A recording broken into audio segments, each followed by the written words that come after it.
Another thing that was unique to celluloid filmmaking that's not something you have to worry about in digital filmmaking is processing.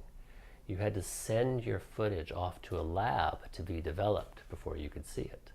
So you would spend all this time shooting multiple rolls of film, and you didn't know what you had until it came back from the lab. So you kind of had to, know what you were doing. You had to, anticipate how the celluloid would react and work with light, and you had to get your exposure just right. You couldn't double check it right then. You had to wait until it got back from the lab. There were 2 labs in San Francisco at that time. Leo Diner, which was downtown, they did black and white, and I don't know if they did color. And then W.A. Palmer did processing as well. It was on 2nd Street downtown, San Francisco. Otherwise, you would have to send it off to Kodak. Now, Kodak did processing of all the films that they produced. So, and sometimes they would even have a prepaid mailer that you could buy with your cartridge and just send it off to Kodak, and then you get it back.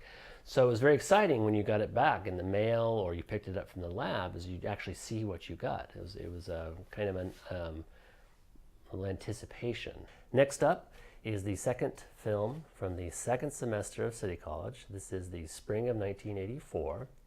This film I was furiously editing to make it to class. I was working in the issue room, the equipment checkout room, which was immediately before my next class, doing the final edits. And I, on the fly, selected a song that I had on a cassette mixtape to show the film with. So here it is, Essay on Light with the original soundtrack.